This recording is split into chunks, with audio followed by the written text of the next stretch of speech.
Okay, so I'm going to read to you chapters 15 through 18. Isabel's room had a single bed in it, and a rocking chair, and a nightstand with a clock on it. There was an afghan on the rocking chair. The walls were painted white. The clock was ticking very loudly. "Should I sit down?" asked Raymie. "What do I care?" said Isabel.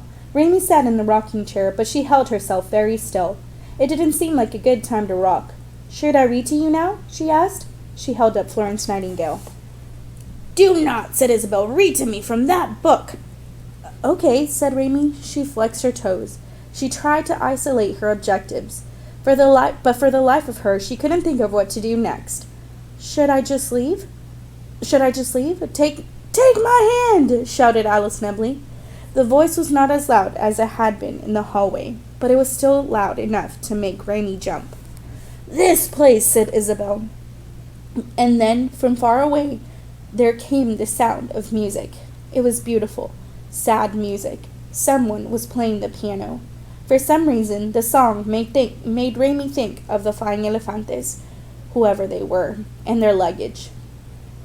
"I can't stand it," said Isabel. She put her head in her hands. "Should I go?" asked Raymie.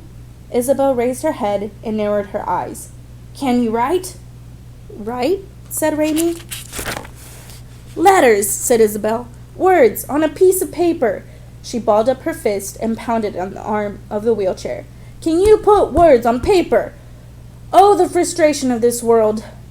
"Yes," said Raymie. "Good," said Isabel.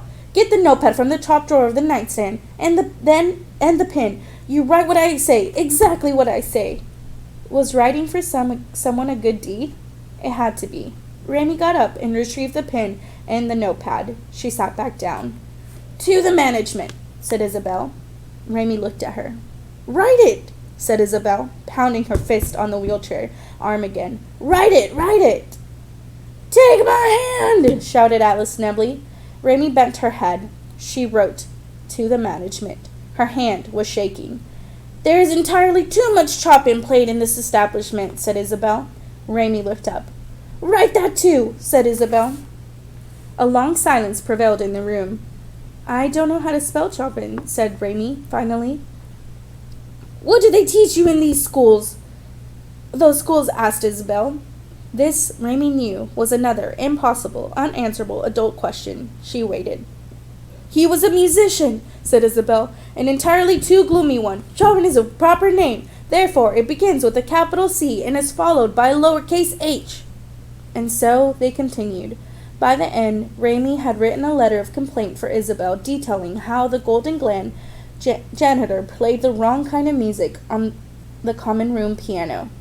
According to Isabel, the music of Chopin was too mournful, and the janitor needed to stop playing it because the world was mournful enough on its own.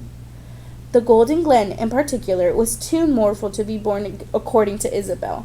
It was a very long letter, and when Raymie was done writing it, Isabel made Raymie push her wheelchair out of the room and down the hallway and back to the common room, where the floor was just a floor and not a glowing lake, and where there was a wooden box with the word "Suggestions" printed on it, on its side in silver stick-on letters. "Drop it in," said Isabel. "Me?" said Raymie. "You wrote it, didn't you?" said Isabel. Raymie put the letter in the box. There, said Isabel. "You wanted to do a good deed, you did a good deed." Writing a letter of complaint about mournful music didn't seem like a good deed at all.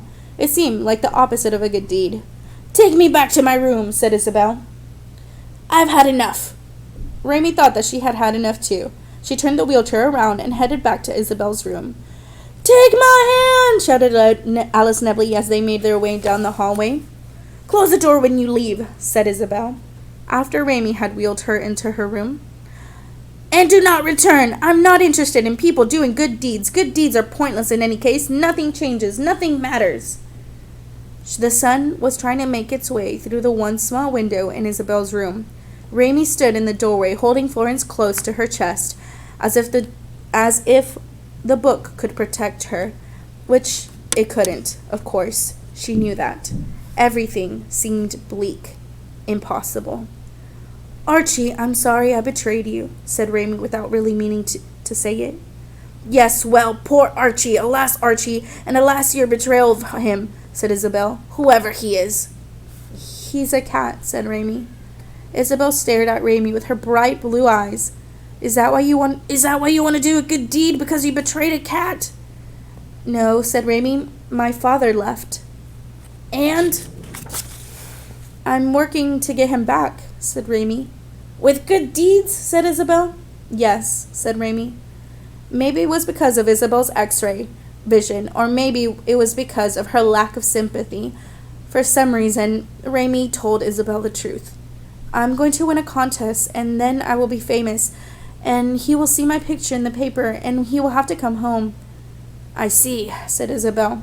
Just then, the sun managed to come around the corner of Isabel's window and throw itself into a small square of light on the floor. It was very bright. It shimmered. It looked like the window to another universe. Look, said Raymie. She pointed at the sun patch. I see, said Isabel. I see. Chapter 16.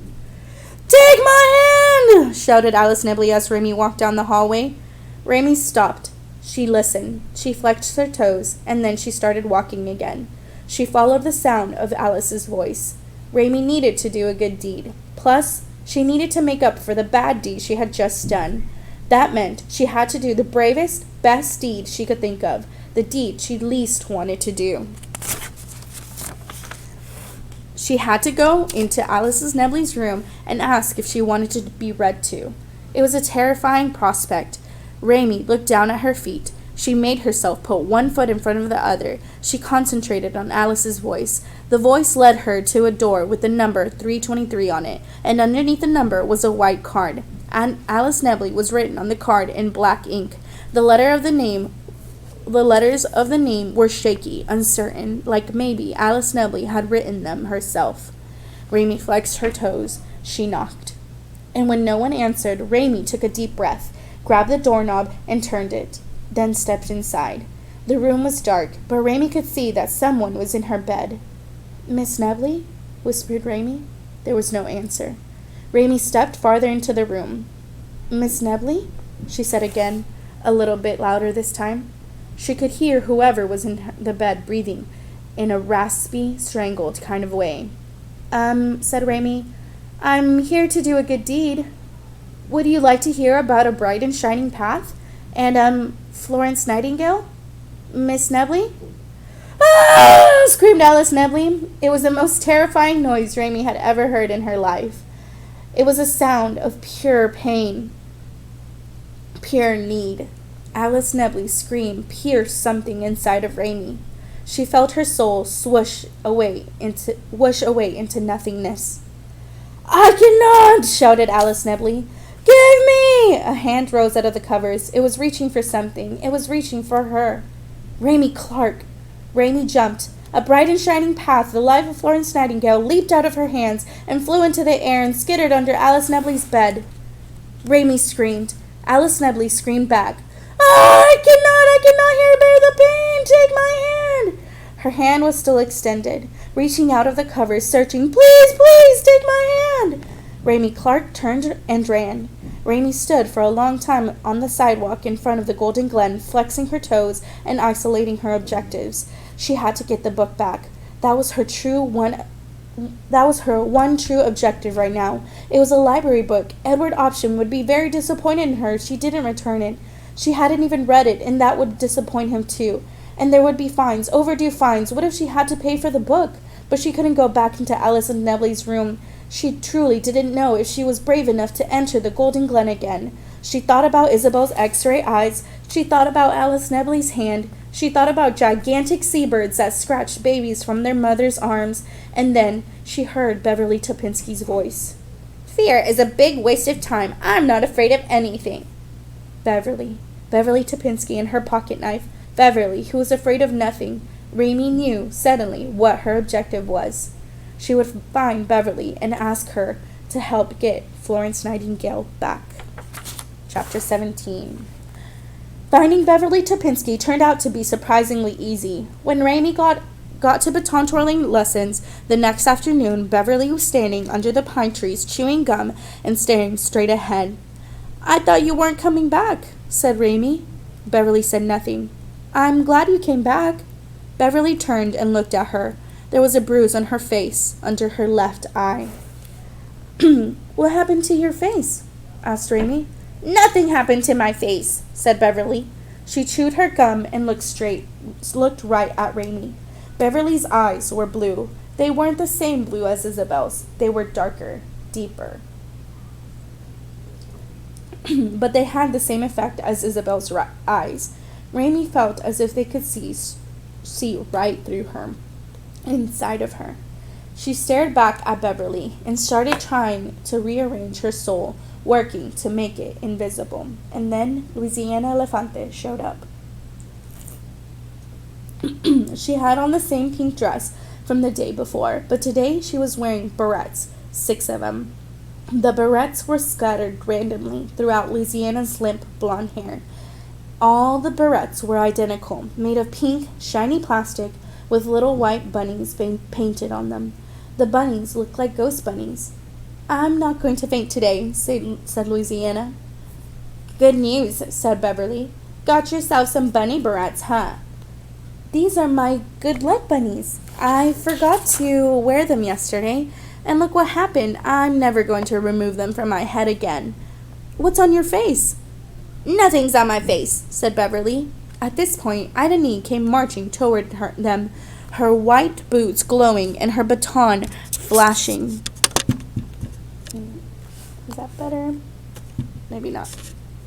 Okay. Okay. She had on a spangled top that sparkled like fish scales. Her hair was very yellow. She looked like a mermaid in a bad mood. Here we go, said Beverly. Stand at attention, shouted Idahnee. Stand up straight.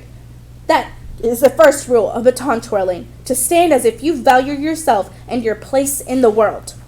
Raymie's trying to stand up straight. Shoulders back, chin up, batons out in front of you, said Idahnee, and we will begin. She raised her baton, and then she lowered it. She looked at Beverly. Topinski, she said, are you chewing gum? No. Idahnee lunged toward Beverly. Her baton flashed brilliantly violently in the afternoon sun, and then, unbelievably, the baton landed on Beverly's head, where it kind of bounced because of the rubber tip. Louisiana gasped. Don't lie to me, said Idahnee. Never lie to me. Spit it out. No, said Beverly. What? said Idahnee. No, said Beverly again. Oh my goodness, said Louisiana. She put her hand on Raymie's arm. Here I am wearing my lucky bunny barrettes, but I'm still thinking that I might faint. Raymie thought that she might faint too, even though she had never fainted before and had no idea what almost fainting felt like. Louisiana held on to her arm and Raymie held on to what? She didn't know. She held on to the fact that Louisiana was holding on to her, she supposed.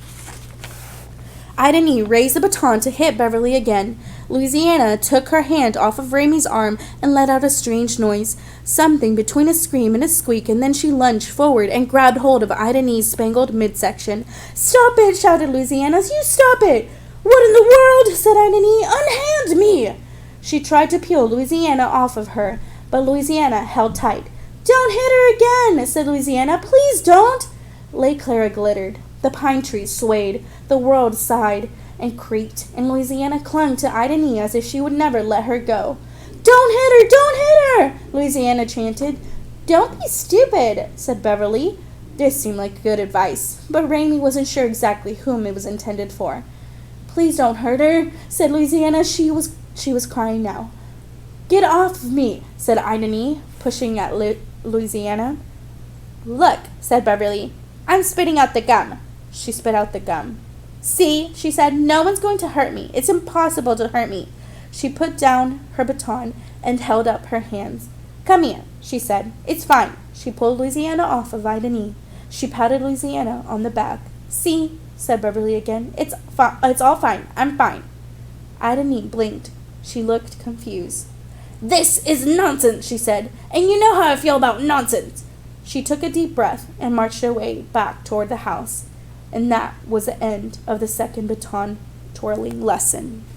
All right, last chapter for today, chapter 18. The three of them were down at the dock. So let me get this straight, said Beverly. You want me to go into some old lady's room and take a book about Florence Nightingale out from under her bed? Yes, said Raymie. Because you're afraid to do it? She screams, said Raymie.